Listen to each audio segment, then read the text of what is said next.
the Belated Binge Podcast. Hi, and welcome to the Belated Binge Podcast. My name's Zach, and I'll be your host throughout this journey, revisiting some of the most iconic series in recent memory that, aside from their impact on pop culture, also have one other key thing in common. That is, I nearly missed out on them completely. In some cases, not coming around for over a decade. That's the belated part. But now, we're going to revisit them episode by episode, chapter by chapter, moment by moment, discussing world building, character development, character motivations, plot holes, theories, themes, and we're also going to give away meaningless awards.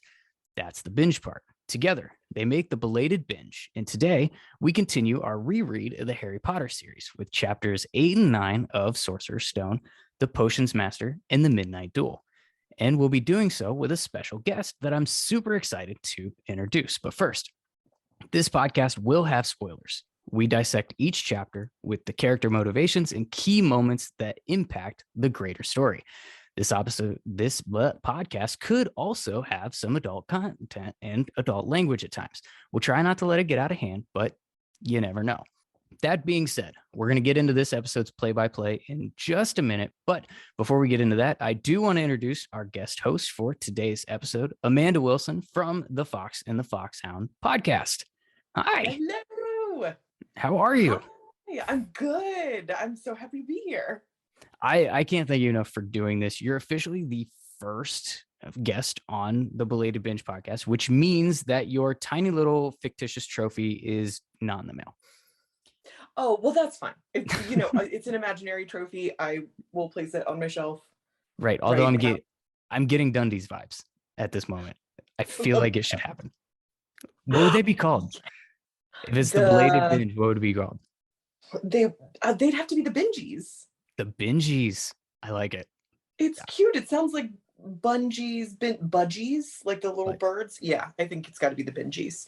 Yeah, probably the Bingies. I like it. Do you want to take a minute to tell us about your podcast?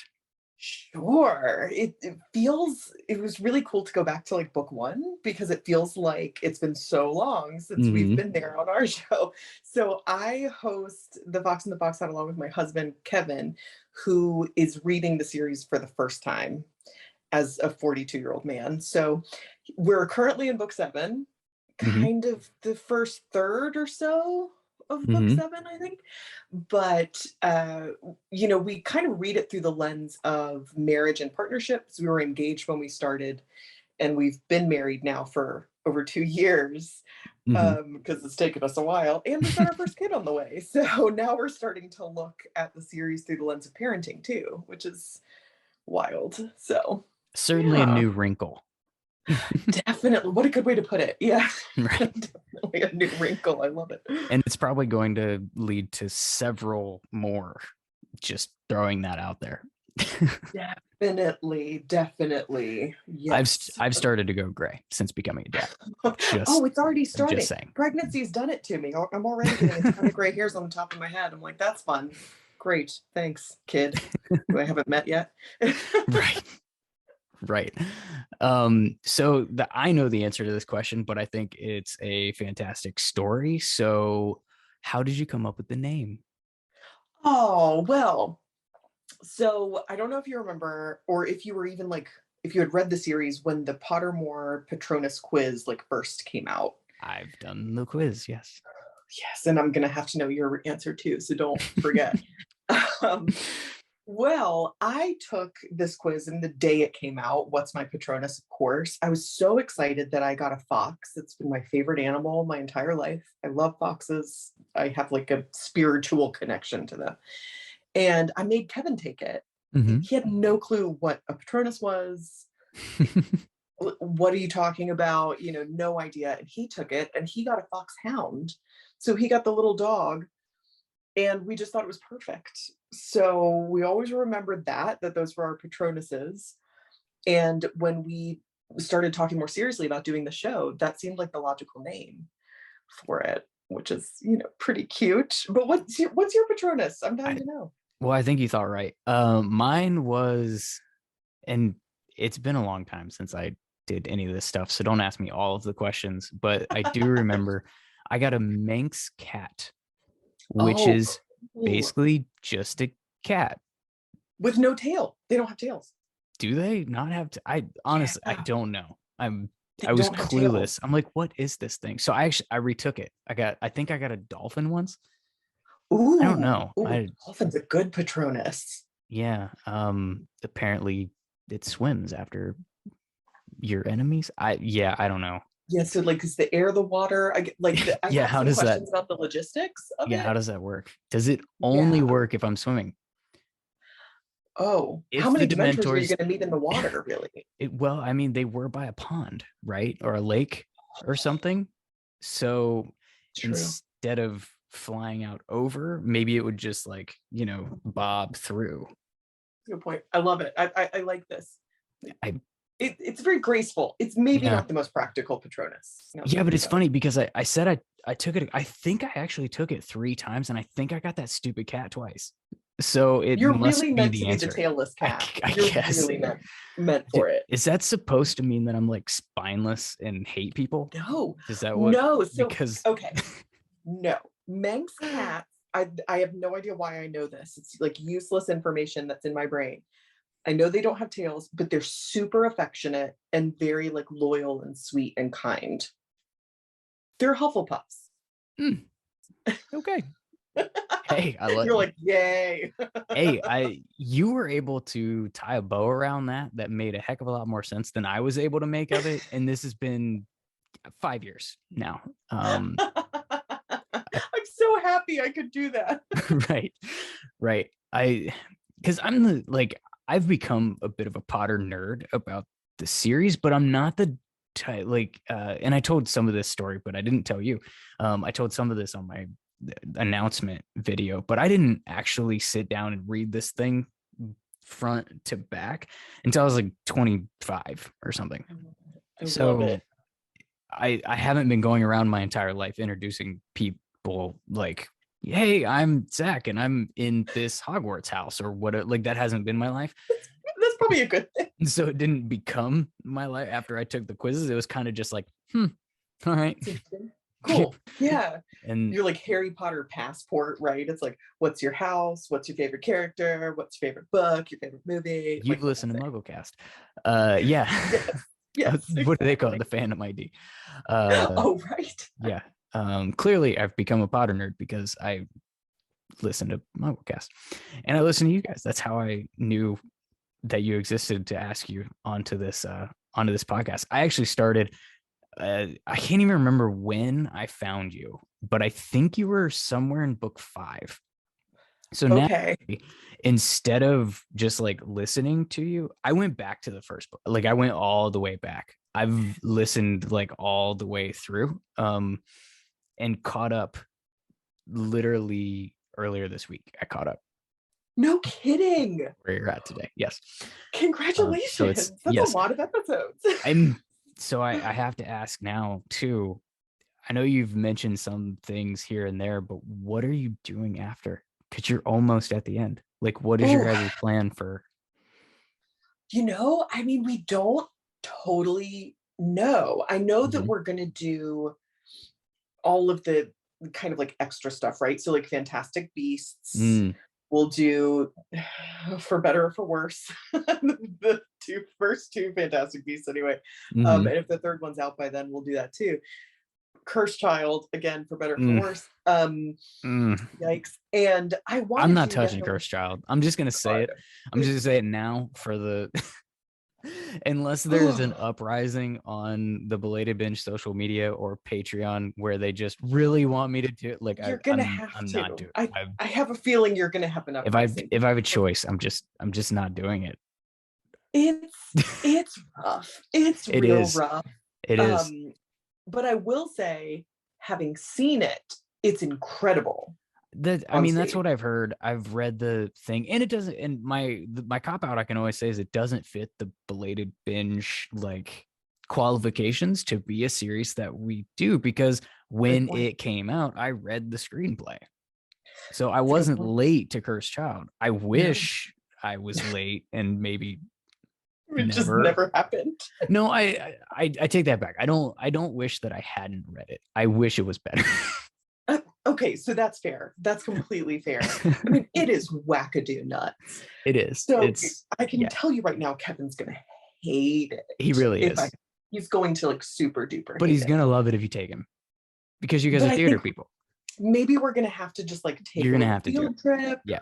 And do it. And tickets are not impossible like they used to be. And I think we definitely want to do some deep dives on characters. Like we want to do an episode on Snape. Fine. We're going to talk about him plenty today. So, what's beyond all of that stuff? I don't know, but we have no intentions of stopping. That's for sure. So I know he's going to make me watch Back to the Future at some point, because if you've heard the show, he's a little obsessed with Back to the Future. Yeah. And I'm not positive I've ever seen any of them. I haven't either, if it makes you feel any better. You not? Oh my gosh. You'll have to cover it on your show too. We have like a joint show. I would do that. I probably wouldn't deep dive it just on my own. I do have, like, I will say I do have, because I am apparently perpetually late on everything that's popular and good, I do have several options that I can get into outside of Harry Potter on here that I almost started with before doing Harry Potter. You're looking for like a sneak. Okay. Yeah, if it's a secret, it can be a secret. I totally understand. Well, I mean, it's whatever. Hashtag keep the secrets. Isn't that a thing? So I had a final 4 that was truly more of a final 3, and I threw one in just in case. It was Harry Potter. Okay. Sons of Anarchy. Oh, interesting. Never seen it. Okay. Totally not a kid's show. Who knew? The Office. And Parks and Rec. No. Remember, the qualifications to get on this show are that I have seen or read them and binged them, but I was incredibly late in doing so. Got it. Okay. I know it makes absolutely no sense for the premise of a podcast, so that's why I'm using it. But that's how I like narrowed down what to focus, like what to try. Yes. Because, at the times that I was deep diving into something else I was late on from the decade prior, Plus it's nice to be able to binge the things instead of waiting on that was another thing about doing the show is I wanted it to be things that could be bingeable. I love it. That way we could literally talk spoiler full, like see the impact, see the Easter eggs as they were laid along the path to where we were headed throughout the whole thing. I didn't want to do like, if I did, for instance, like Sons of Anarchy, I wouldn't do the Mayans spinoff because it's new and happening now and like doesn't have the end. With Harry Potter, I wouldn't do the Fantastic Beasts as their own thing because they're happening now and like we don't have the end yet. Granted, we think we know where it's headed, but who knows how the hell they're ever going to get there. But it's a really valid question. Probably 4 more Grindelwalds. We are getting off topic here a little bit. No, it isn't at all. That's literally kind of the whole point of this whole thing. So let's get started with the show segments. And the first one that we do is the play-by-play segment. Play-by-play. With Chapter 8, The Potions Master, it starts with actually a ton of exposition. We learn that Harry is a walking sideshow at the Hogwarts Carnival. People are constantly pointing at him and his scar. You have to imagine that he sort of feels like a snake at the zoo, except nobody's tapping on the glass or trying to talk to him. They're talking about him. He's just constantly on display for other people's enjoyment. And I have to ask, like, how jarring is this to you? Oh my God. If this is you.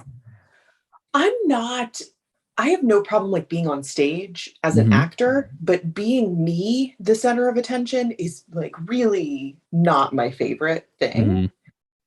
And especially what I find horrifying about this, if I'm Harry, is like this is the kind of attention where people are trying to act like they're not looking at you and not talking about you, but they totally are. It's just, oh my God, it's so uncomfortable. It's like Gossip Girl meets Medieval Castle meets magical things happening. And by the way, this kid has a giant scar on his forehead to basically act as a bullseye. But Yes. speaking of the Hogwarts Carnival, stairways going different places based on the day of the week, not literally moving in the air, but we won't get into that. Vanishing steps, sentient doors, trick doors, fake doors, secret passages, probably covered by doors, ghosts, peeves, a maniac cat, which is basically all cats, and of course, Filch, who might be the least human of everything that I just mentioned. The fact that any student not only find their way to class, but actually live through the first night is kind of mind blowing. This place is a fun house and often the kind that horror movies have with a creepy clown with an axe. How do these kids ever actually survive? Like, this place is a death trap. It is. Oh my God. And what do they have? They have a prefect and they have teachers.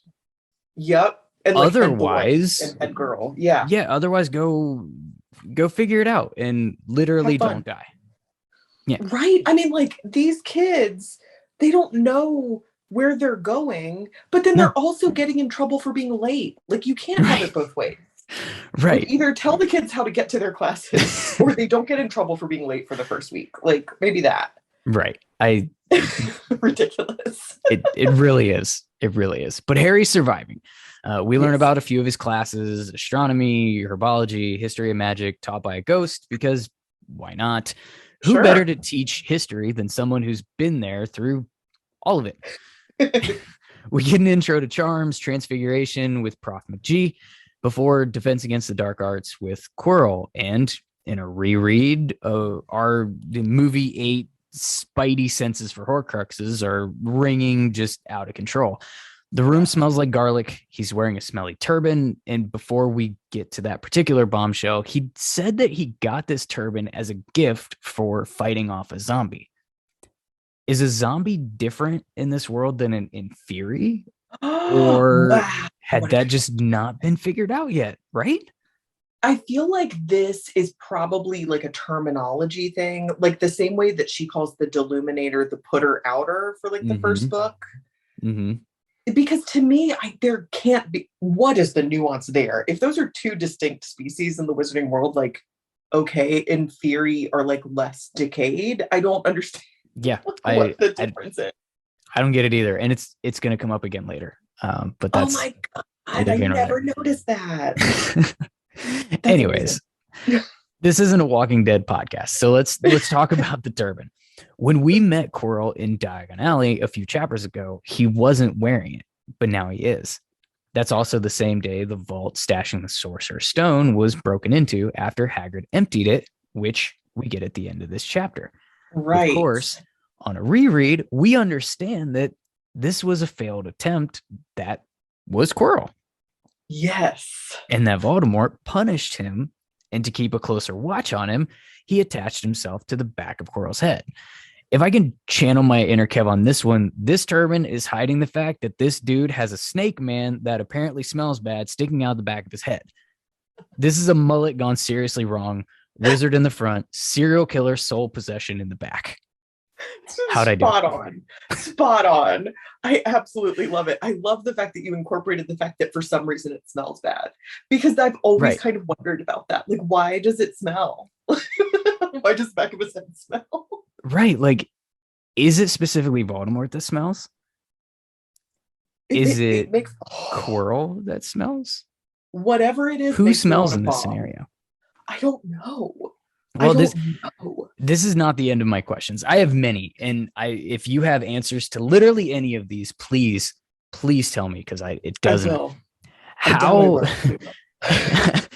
How is Voldemort keeping an eye on Quirrell with a rag covering his face and no ability to turn his head? He has to have like serious peripheral vision and some sort of Oculus Psychopulus spell to just like see through the turban, no? Or he's just relying on the power of like legilimency. Like maybe he can even see through Quirrell's eyes for all we know. That's really interesting because that was my next question. He has to be tapped into his mind at this point, right? He has to be. How much agency does Quirrell have in this moment? I feel like we never see Quirrell like behaving in a way like, you know how they say that when someone's under the Imperious curse in the series, there's like a certain way that they act, right? It's like kind of a vacant thing. We never see moments like that with Quirrell. Yeah. So it's like, I feel like he's got plenty of agency, but he as much agency as someone who's like ordering you to do things. I mean, this is command hallucinations with a psychotic disorder, right? Like someone like whispering in your ear, like do these awful things. Yeah, I don't know how this works. And it only leads me to more questions. What happens during normal human stuff? Like when Quirrell eats, does he sneak a fork around the back of his head to his scalier half? But Voldemort doesn't have to eat actual food. But he might need his snake juice. Right. Snake milk.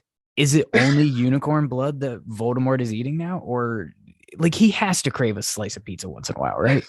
One would think, especially when you've been like a specter for the past several years. Like you've got to miss, even Voldemort has to have some favorite foods. Right. And if Quirrell eats it, can Voldemort taste it? I don't know. What happens when Quirrell uses the bathroom? Is Voldemort just like sitting there doing the crossword, complaining for a courtesy flush? Surely. Like and also, what about sleeping? Like we gotta hope Quirrell's not a back sleeper. Yeah, I don't know. Then whose parts are who now? Is Voldemort's presence just limited to the structural backside of Quirrell's head, or is he? Like I said, tapped into his brain. Can he control any parts of him beyond just telling him what to do? Could he have ever just kicked Quirrell out of his own body at any point? Or could Quirrell have ever kicked him out? I think the latter, probably not. In my headcanon, I feel like Quirrell, like once you've got Voldemort in your head, like you're done. But like in terms of taking over his whole body, but like the more we talk about this, the more I'm like, this is pregnancy. It's like having Voldemort on the back baby. A Voldy baby on the back of Quirrell's head. Right? I mean, they're a little parasitic.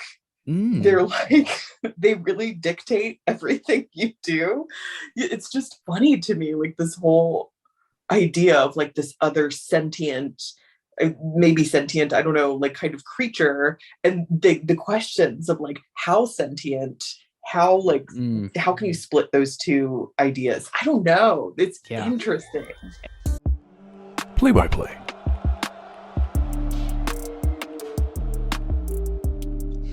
I love it. That rabbit hole aside, this chapter is not about the defense against the dark arts. This is not about Quirrell or Voldemort. This chapter is about one of our other antagonists in the book.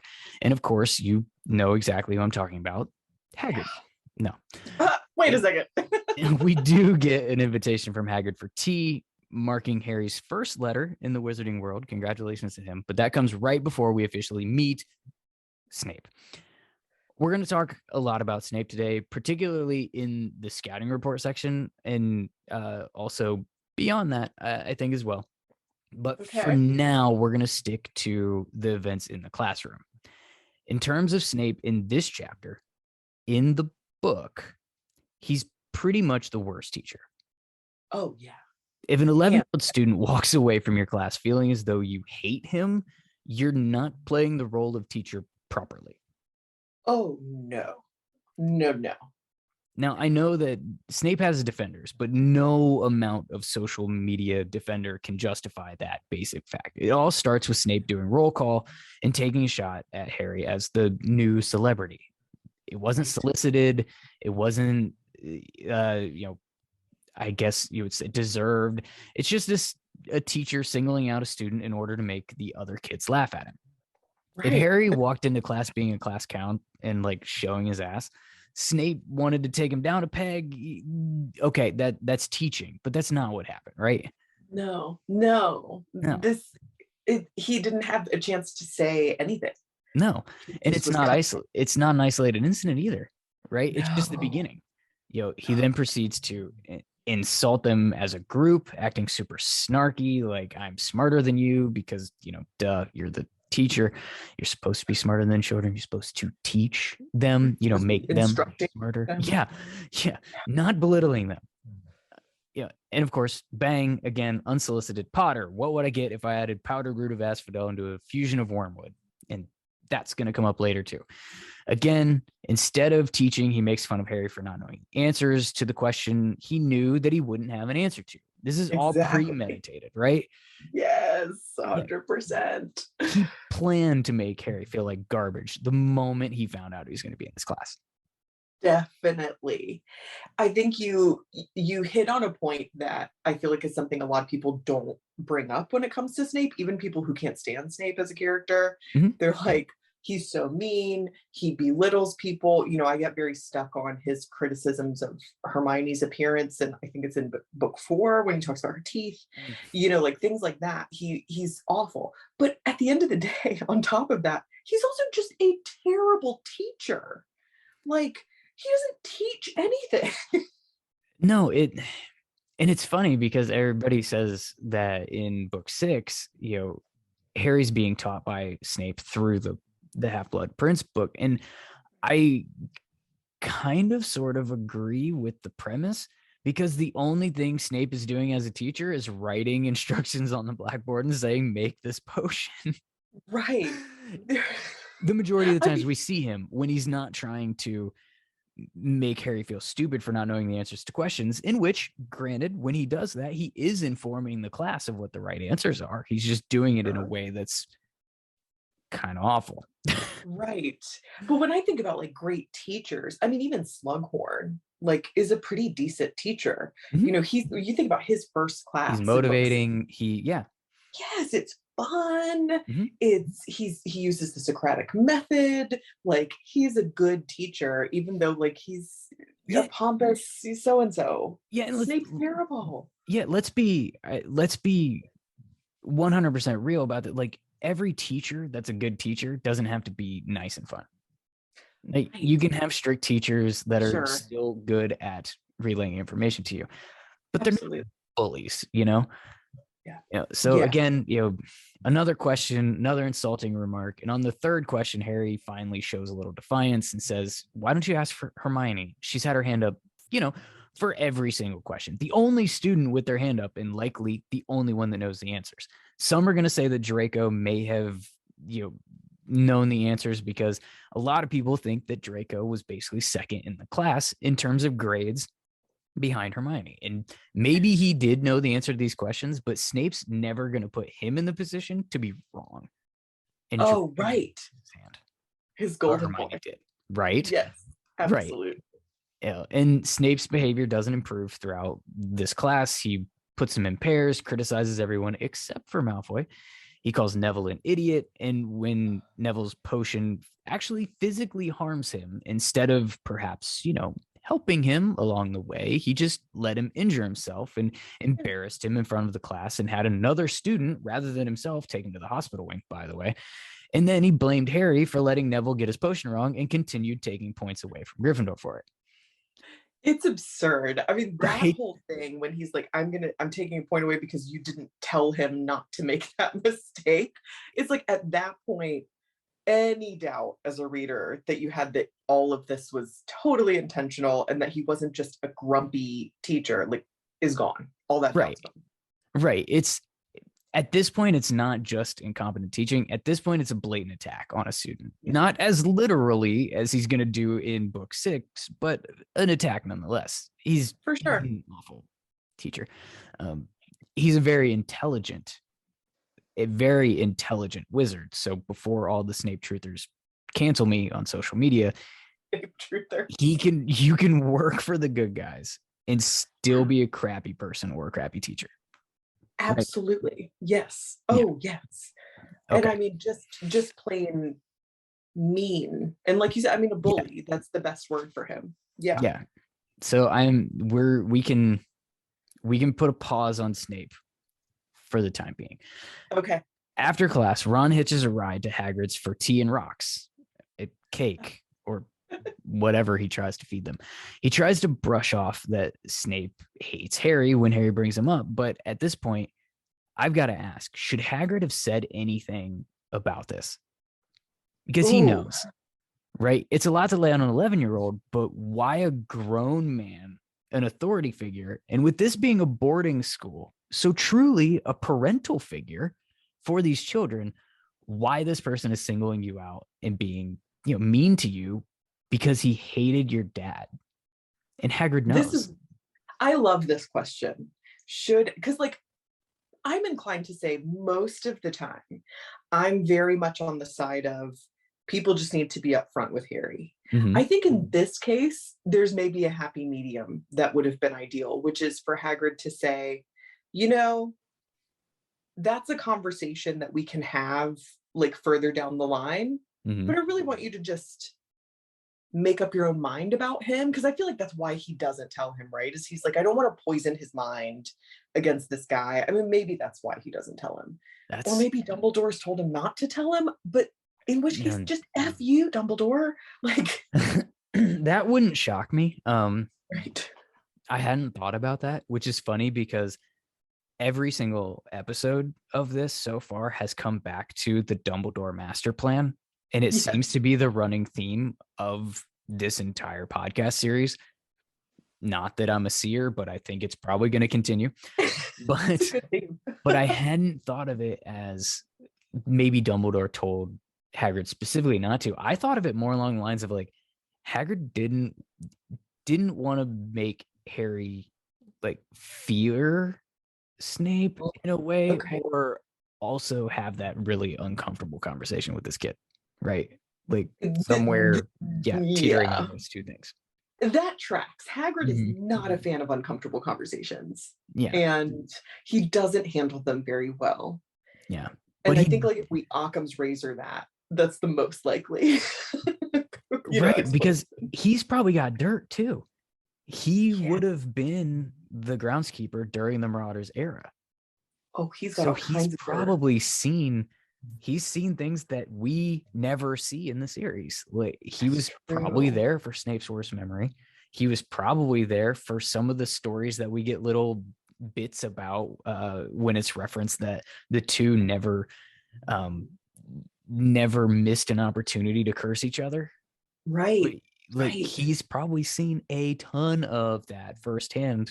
And I don't know. I think he's probably got some juicy stuff he could have told Harry at any point in time and never did. Not just here, but never did.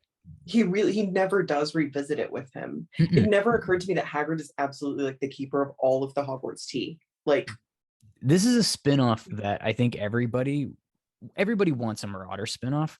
But what if that spinoff, and this just popped in my head, so it's probably garbage.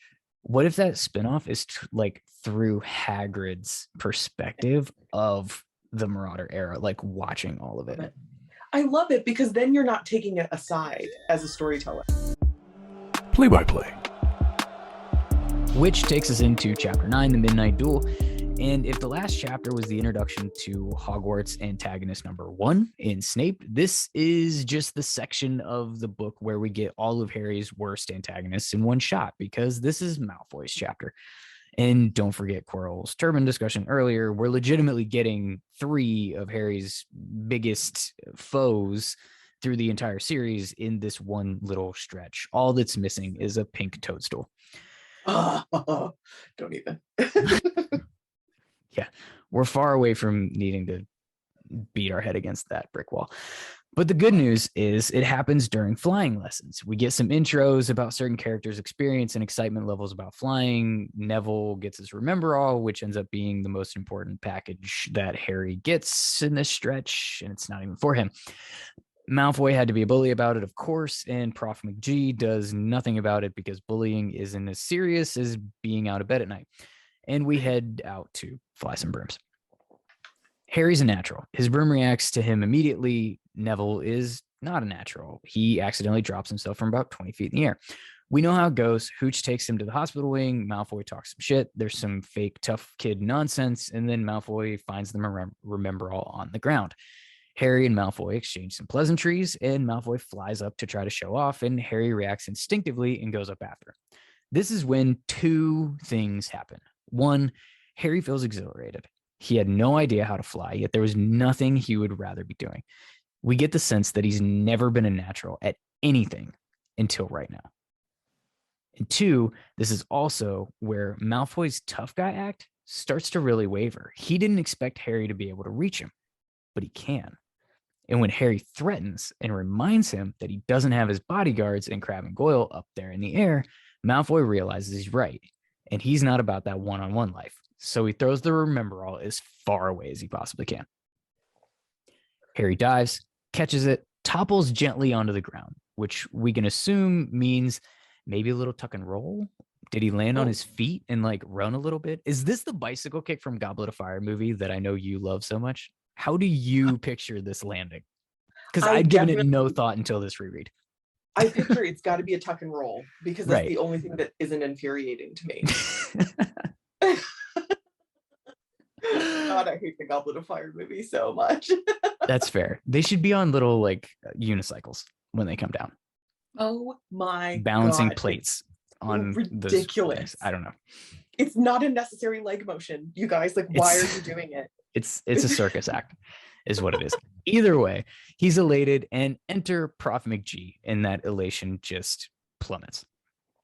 And one thing I'd forgotten that was really interesting in this reread is Pravati Patil in this chapter. She's the first to stand up to Malfoy about Neville falling, and she defends Harry to Prof McG too. She's a low-key real one in this chapter. Yes, I had forgotten that too. Completely escaped my mind. I feel like she gets a raw deal. You know, like, we don't get to know her enough. And she's a legend here. Yeah, once you insert Lavender, she becomes a little different. But in her one-offs where Lavender's not around, she's actually got some really cool moments in her like 3 paragraphs of page time. Right? Yes. Of course, Harry thinks he's being expelled as McG calls him into the castle, but instead she grabs Oliver Wood, sneaks the two into an empty classroom to have a secret little Quidditch meeting, and we see a whole new side of Prof McG.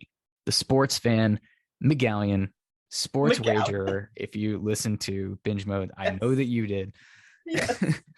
This is, and by the way, everybody brings up the is wood a cane she was going to use on me thing, so I didn't want to spend a ton of time here, but it's a funny throwaway line. It is. It's so funny. Oh my God. It is. She gets special permission for Harry to be on the team, makes a nice little comment about his father being excellent Quidditch player and that he would be proud. Cue the waterworks for the guys out there whose first, if not only, best friend is their dad. Oh, so sweet. I wrote a song a few years back, similar to Macklemore's Same Love, except almost nobody listened to it and it had 0 commercial success. But one line that still sticks in my head today is, "My dad's my best friend. I'd be lucky to have 2." So I liked this part of the story. That. Oh my God, I love that. Anyway, Ron's freaking out. Harry's the youngest player in a century, perhaps since Dumbledore's first year, which is a super fun Super Carlin's Brothers theory. Where does that land? Have you heard that? No. So I'm curious where this lands in your headcanon. The theory that they have is that Dumbledore went to Hogwarts and started at Hogwarts a century before Harry did. And that Harry is actually the youngest House Quidditch player since Dumbledore. Okay. I like this theory, but it makes Dumbledore a real asshole for making the like rule that first but years did he make it? brooms. Did he make the rule? Why do I feel like the first years can't have brooms thing is like within Dumbledore's time as headmaster? I don't know if we have it in the canon. I feel like it easily could have been a dip it rule. Okay, so that's fair. It may not have been Dumbledore's Because can you imagine if he's like, he becomes headmaster? Nobody's breaking my record. No. Nobody else has. Well, I'm going to ensure nobody else is going to break my record. But the way they stand this up basically is that he won like every notable thing and had done pretty much everything that you could do as a first year Hogwarts student to be like the most impressive that's ever walked through the school. And that could easily include being on the Quidditch team as an 11-year-old. I mean, if anyone's going to do it, it's Dumbledore. Like, and maybe the rule was in place there and they made a special exception for him because he was so great. I kind of like that, warms my heart a little bit, because I love the idea of like Dumbledore being so close to Harry because he sees a lot of himself in him. Like, I think that's very heartwarming to me. And you know that my husband is convinced that Dumbledore is like his grandfather. Like, not really, but he just keeps calling him his grandpa. Yep, granddad. So he just will not granddad. stop calling him. It's one of my favorite Kevisms. Then, of course, Malfoy shows up with his goons and challenges Harry to a duel at midnight. Hermione gives him crap about it. Ron and Harry strategize like idiot 11-year-old boys are going to do for a while. And my personal favorite is when Harry asks, what if his wand doesn't do anything? Ron says, just throw it away and punch him in the face. Although one thing that I had forgotten about too in the way that Malfoy poses the duel, he said, wizard's duel, no contact. Basically, you can't punch me in the face because I'm a wimpy little anyway. And he's got a really punchable face. And Kev said this forever on your show. Yeah. Draco is incredibly two-dimensional as a kid, and he's literally just the awful bully for basically until book 6. And even in and as a character, he's the worst until it's too late for him to really do anything about it. And that's I got into a whole like social media thing, got yelled at by some Draco like lovers. And love Draco. Well, yeah, and it was in the, and we won't go down this tangent yet, but it was in the vein of at what point do you stop blaming his father and upbringing for every single one of his actions that he chose to do? At this point, jury's out. But anyways, they set off for the fight in the bathroom. I mean, duel in the trophy room. They pick up a couple of stragglers along the way. Hermione giving them grief about it the whole way and getting stuck with them. Neville, who never made it into the dorms, was sleeping in the hallway. And of course, the whole thing was a setup. Malfoy wasn't going to show up. He just lured him into the trap, and Filch knew where they were going to be after hours. They all run, make a ton of noise and nonsense as you do. Peeves tries to get them caught, and they end up face to face with Fluffy in their hiding place. The 3-headed giant dog that guards the out of bounds room that will kill them painfully, that Dumbledore casually mentioned on the first night. Sure. Yeah, as you do. They survive. They make it back to Gryffindor Tower. We get a couple of iconic Hermione lines about being killed or expelled, and she is the one who noticed the trapdoor that the dog was guarding, and the Easter eggs have all now been planted for the main plot and the climax of our book. Did we miss anything? Not that I can think of, and I've got my book right here, and I've been looking through, and I think you covered it all. Scouting report. The scouting report is where we dig a little bit deeper into a single character, what we learn about them based on the events of the chapter and how that might inform the rest of the books to come. Today, we're going to talk a little bit about Snape, and I'm going to bring a specific theory into the discussion, and hopefully you're going to have a whole lot to say. But let's start here. Snape is perhaps the most polarizing character in this entire fandom. To the point that if you point out any of his flaws, particularly on social media, you'll be visited by one of his many defenders. Seriously, you can board up your windows or move away. They will still find you.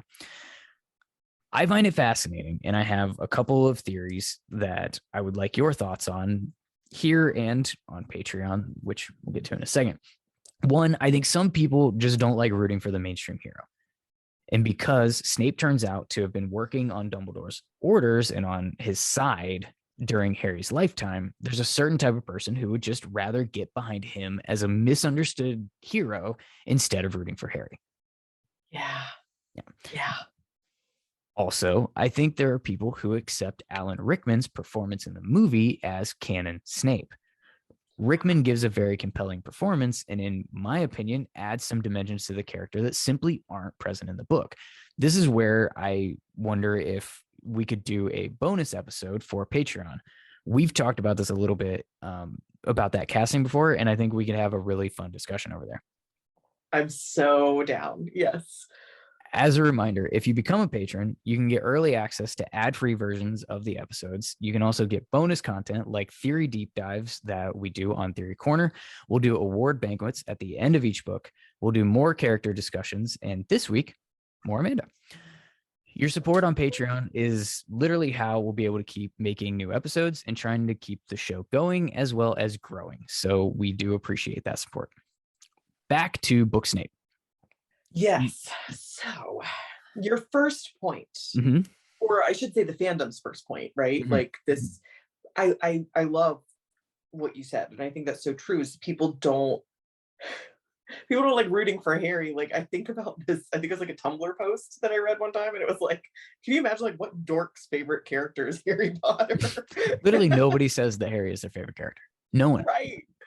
Even though, and you've heard our show, like we do a winner and loser kind of thing. I give it to Harry a lot as winner. Yeah. And I feel like as an adult, I appreciate Harry more. But I think you're right. I think people are contrarians. A lot of people are contrarians by their nature. And if something is too popular, then they find a reason to hate it. Yeah, it's almost cliche to root for the main character. Exactly. You gotta like somebody else. Are you a real fan if you don't like a deep cut character? Right, exactly. Yes. The answer is yes. You can be a real fan and still like the main character. I am a big fan. The older I get, I'm a big fan of let people like what they like. And yeah, to me, it's another way of gatekeeping in the fandom. It kind of is. But that's a good point, because I do want to say that neither of the hypotheses that I described are meant to be an indictment. If either of them describes you, that's fantastic.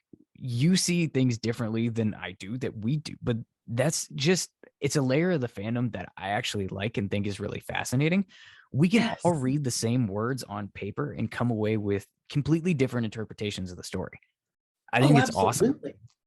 It's great. Now, I will say, if you're a huge fan of Snape, me personally, I will judge you a little bit, just a tiny, tiny little bit.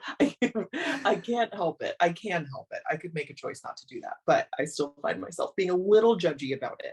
I've gotten in so many arguments about this. I mean, my favorite example is my sister-in-law, who's like a moderate Snape fan. With me when I saw Cursed Child, and we were in the lobby during intermission and having a heated discussion about Snape. And I said, of course, it got really quiet when I said it. I said, Snape is an incel, like really loud. And I got a lot of looks. As you do. That's, yeah. And of course, I've made my thoughts pretty clear on his behavior in this chapter and as a teacher, as a view. But there's a theory that I did want to bring up for the scouting report segment. And that's the first thing that Snape asks Harry is, Potter, what would you get if I added powdered root of asphodel into an infusion of wormwood? People have picked this apart, and apparently, I don't know if you've heard this theory or not, but according to Victorian flower language, asphodel is a type of lily, meaning my regrets follow you to the grave, and wormwood means absence, and also typically is symbolized bitter sorrow. So people have combined this to say that it literally means I bitterly regret Lily's death.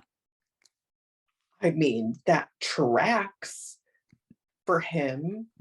Wow. I'm not sure that I have heard that. And what I do feel like I remember hearing is that the whole ultimate Snape line with Snape and Lily was one of the first kind of plot points that the author had decided on. So like it kind of, where there's a lot of things that I think probably ended up blossoming after book one was complete. To me, like it makes sense that this is one point that she's like planting a seed, no pun intended, for this early. Interesting. Yeah, there's another piece of this too. There's actually a couple, but I'm going to skip to this one because it's the most interesting for the conversation, is that Snape does say in the chapter, if you combine powdered root of asphodel into an infusion of wormwood, you'd brew a sleeping potion so powerful it's known as the draught of living death. Yes. So the question is this Snape trying to tell us that the ingredients, which his regret over Lily's fate together, actually reflect what his life is now? Living death. I mean, I guess like you could convince me that that's true if it was like a Freudian beneath his subconscious kind of clue. In no way do I think that this character is capable of like dropping those breadcrumbs for anyone, because he cares about being understood. That's interesting to me, because I think it's a fantastic catch from a literary perspective, but truthfully, I think it's crap. You think it's like an accidental kind of thing? Well, no, I'm not even saying that it wasn't intentionally written that way, but it doesn't excuse behavior. If I insult you and make you feel like garbage about yourself, it doesn't make me a better person if I put a secret coded message in that insult that you don't understand. So are you saying that like you've heard this theory within the context of people trying to like defend Snape? Mm-hmm. This is proof that Snape was a good guy all along, and what he was really doing was trying to tell Harry, I'm sorry for your mom, buddy. No. I give that a big... It doesn't work. No way. It just doesn't work for me. It definitely doesn't. Yeah. Whenever I reread that, I always get caught up on Draft of Living Death, because I'm like, okay, flash forward to book 6. That's how Harry ends up winning the Felix Felicis, which we know how important that ends up being. Right. You know, which of course I don't in a million years think that was an intentional plot point. I don't. I mean, maybe it was, but I don't think it was just a pullback. Needed a potion for him to make. Exactly. Yes. I think you're absolutely right. My 2 cents. Which is probably not worth one. Anyway, one thing that I mentioned earlier, and now I guess is as good a time as any to bring up, is Dumbledore's big plan. We know that Snape is, as Kevin would say, serving 2 masters. He's at Hogwarts on the orders of both Dumbledore and Voldemort, but he's an awful teacher. We've established that. Yes. So I'm going to ask you, is there any other possible job that he could be doing while still fulfilling both of these roles? Oh, otherwise, how does Dumbledore let him anywhere near kids? Right. Like I could think of some hilarious positions, like being like the Quidditch coach. Like, can you imagine? But well, because he would have to be close enough to Dumbledore in order to have their little like secret meetings. He would have to be close enough for Dumbledore to keep an eye on him to make sure that he wasn't double crossing him, and he would have to be close enough to Dumbledore and in a believable enough spot that Voldemort would think that he was actually doing the thing he was supposed to be doing and spying. So is there another role, not teacher? I think there is a role, maybe not at Hogwarts, but I think there's a role for him in Hogsmeade somewhere. Like he has some kind of like apothecary that's sort of like a little bit of like a mob front kind of thing, where, because, you know, Dumbledore pops into Hogsmeade a lot. So he'd be able to kind of keep an eye on him, but maybe that's too far away. I guess you'd really need to keep him in the castle. That's true, because I think there's also a layer to this that Voldemort probably, when he put Snape in that post, I'm going to use air quotes, was also hoping that since he couldn't get the Defense Against the Dark Arts job and make a little army and recruit students, he would hope that Snape would have at some point in time been able to do this. So the first thing that popped into my head was Filch's job, but like he can do magic. So what's the point? And would it be a believable enough position? Right. And probably not. I mean, I feel like it would have to be something like maybe Madame Pince's job in the library, which, I mean, she's incredibly unpleasant. So, could you imagine? You put that book back. That's great. Anyways, that sounded like Kevin's Rickman impression. Was that a Kev moment? It was. For Shadow. Ooh, yes. So we're gonna hit these kind of quick. Yeah, we're gonna hit these kind of quick because I did ask you to put together 4 moments that foreshadow something to come later in the series, and that's literally what this segment is. It's 4 moments that foreshadow something to come. And for our little sports theme, just for fun, I was thinking golf. You know, 4. Yes. Anyway. Okay. Oh, I get it now. It's all clicking. Yes. So for me, I have the vanishing step mentioned That's in my the first beginning. It's mentioned in the beginning of the Potions Master, and it foreshadows the night in Goblet of Fire that Harry gets stuck in that step underneath the cloak. He drops the Triwizard Egg clue, his Marauders map, and ironically, that is a chapter where Snape is also terrible. Absolutely. And it's really funny that it's the first one that you had. It's absolutely the first one I wrote. It was a little number 1 in a circle and everything. For any other reason, did I admit, like, is it specifically that night that you were thinking of? Yes. Oh, Okay. absolutely. Nothing with Neville falling in it like 100 times. Nope. Okay. It was just checking. Like very typical, like only as it pertains to Harry did it come into my brain. Right. Well, speaking of Neville, the second one that I have is Neville asleep in the corridor in the midnight duel because he forgot the password to get into the common room. Oh. This becomes a common enough occurrence that in Prisoner of Azkaban, Neville writes down the passwords for the week. Of course, this nearly gets someone killed because with the help of Crookshanks, the cat, Sirius Black gets in, Ron wakes up with a wanted prisoner with a knife over his bed. Of course, he was after the rat, and that would have been the someone that could have gotten killed, but the characters don't know that yet at the time. Yes. Oh, good one. Thanks. Good one. What was your second? My second one is in the potions class when he says, "Let's try again, Potter. Where would you look if I told you to find me a bezoar?" Mm-hmm. That's a good one. Kind of foreshadowing in book 6 how Harry saves Ron's life completely with a bezoar.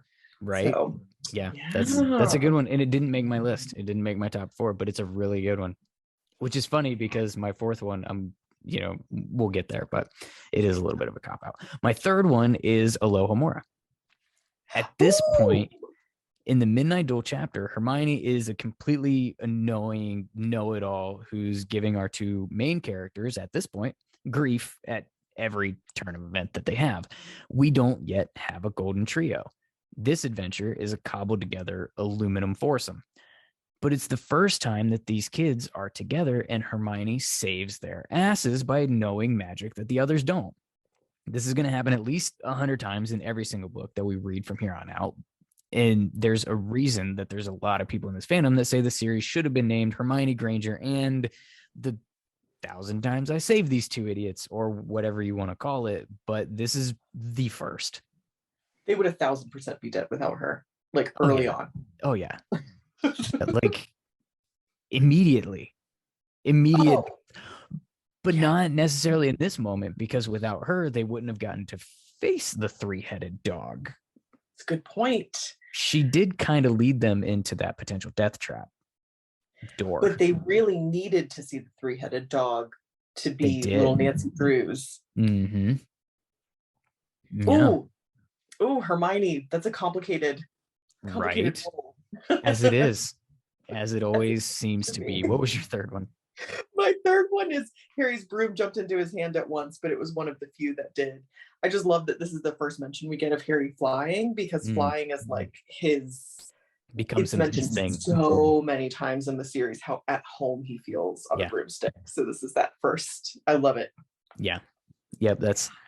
That's a good one. My last one is, this is where it's a bit of a cop-out. And it's okay if you call me on it, but I'm going with the endings of both chapters as one foreshadow. The Potions Master ends on a deliberate foreshadow with Harry catching a glimpse of the Prophet article about the Gringotts break-in and Hagrid being unable to play it cool.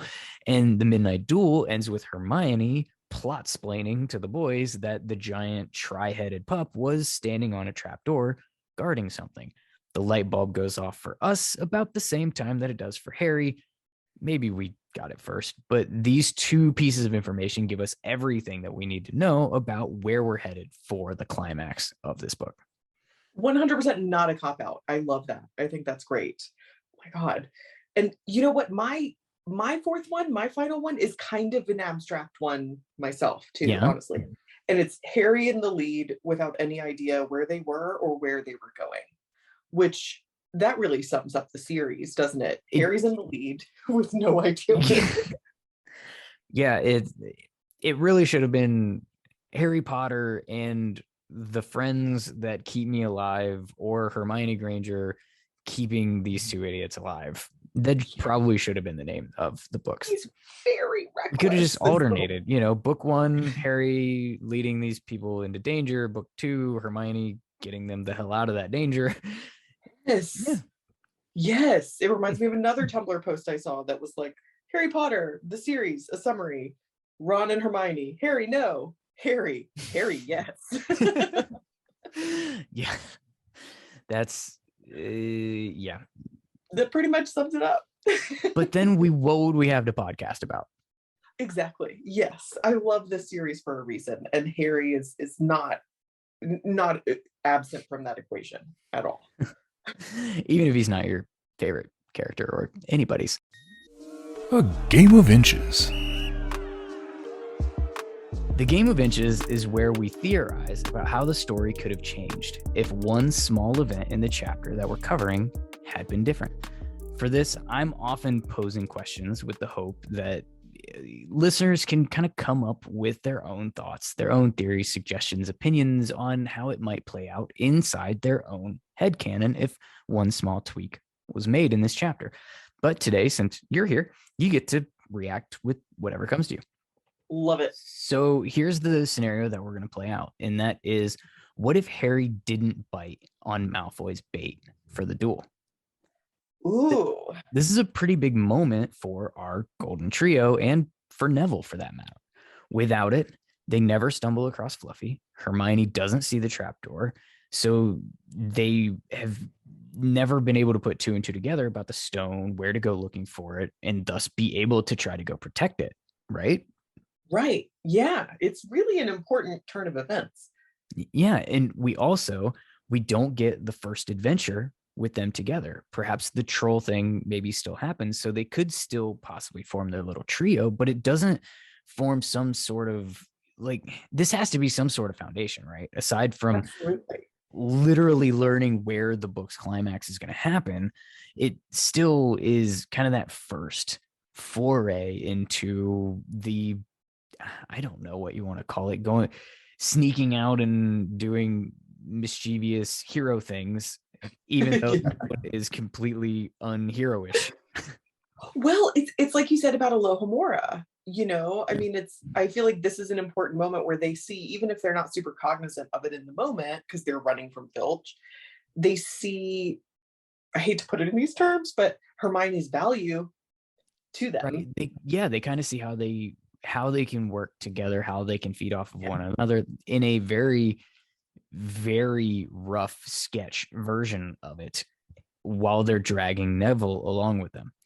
Yes. Speaking of Neville, this is his first moment of bravery-ish.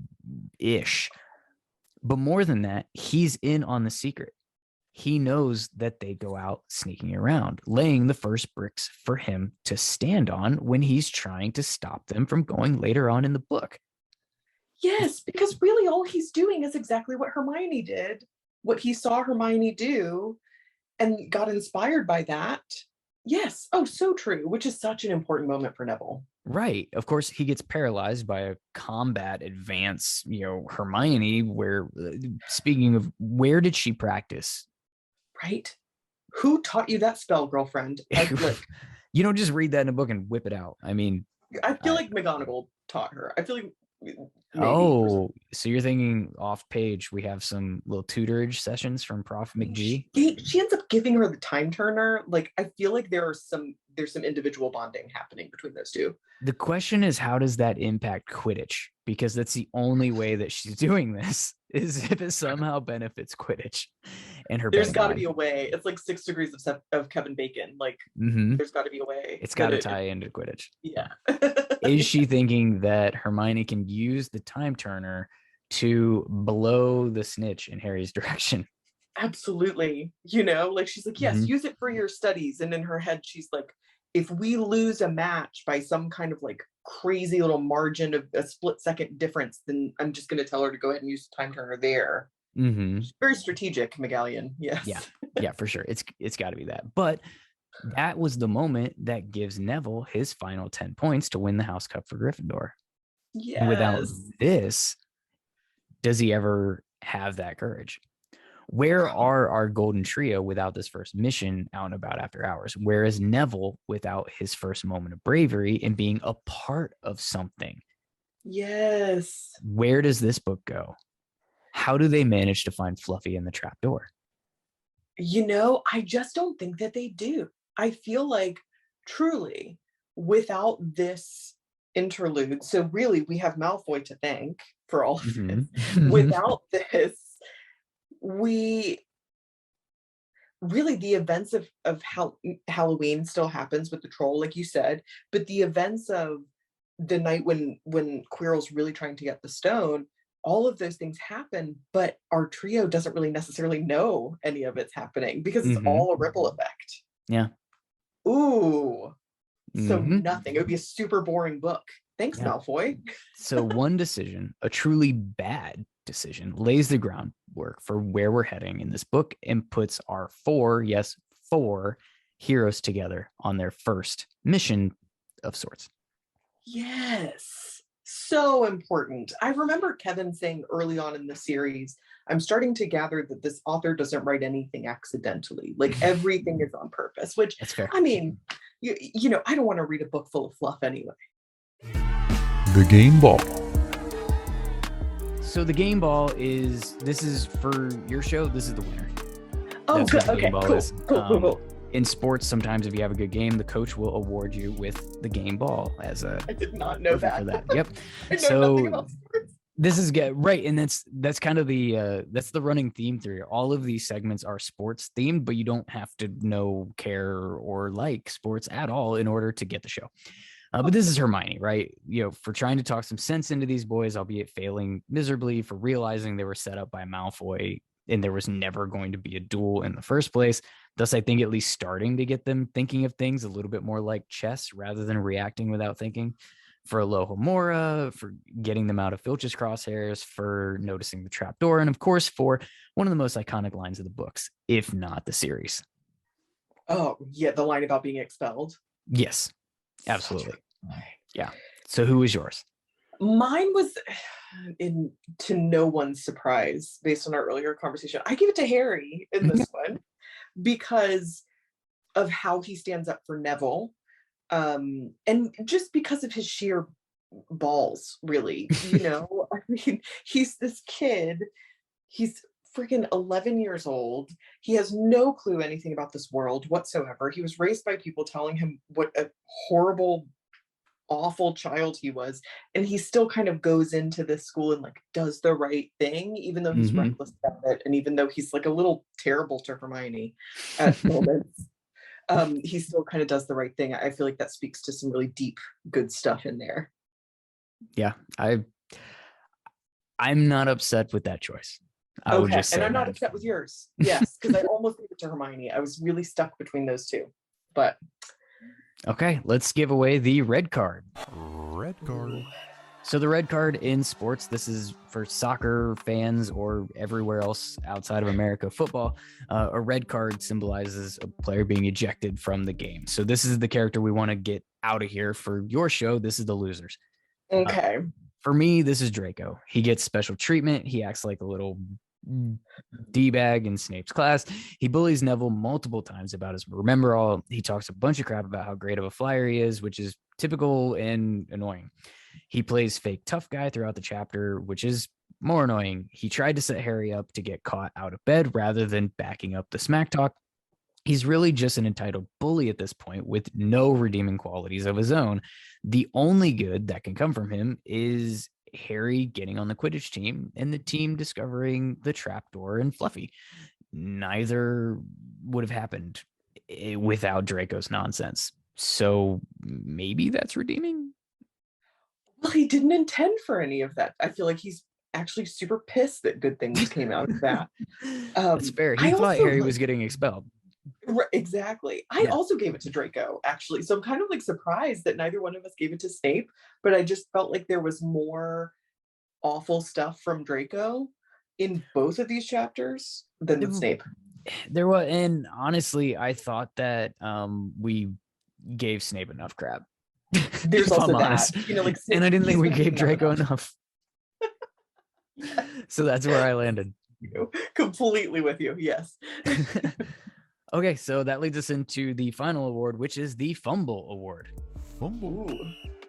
So the Fumble Award is not for a character, it's for kind of for the author, kind of for the book themselves, for the chapter. This is a fumble, as I'm sure you have heard, is very popular in American football. It's where the guy running with the ball is running and drops the ball. This is where the chapter dropped the ball for me. Ooh. And so I don't have a lot here this week. So I'm going to hit on a few little things to just sort of, roll with. One is the zombies. Again, as far as I know, this is our only mention of zombies. And so if they're in fact different than in Fury, I want to know more. Like, how do they become a zombie if it's not a dark wizard doing it? Why didn't they side with Voldemort in the war? In fact, why didn't vampires, for that matter? We don't get any of them either. Ooh. But I'm chalking it up to author hadn't figured out in Fury yet. Yes. There's no way they're two different things.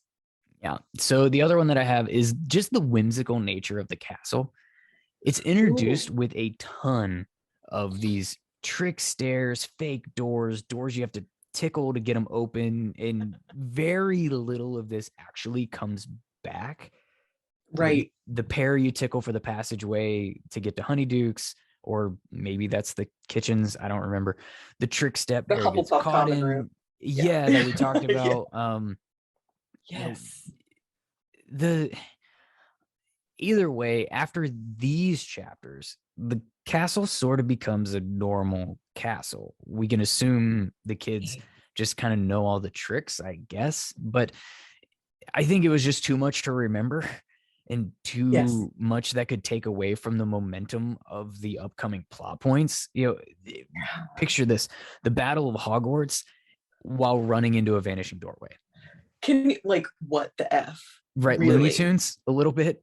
Read the room. Yes. Oh, it is. It's classic. Is, like, what is the Roadrunner and Wile E. Coyote? Yeah, it's a little like the line in one of the previous chapters where Hagrid ties Vernon's shotgun into a bow.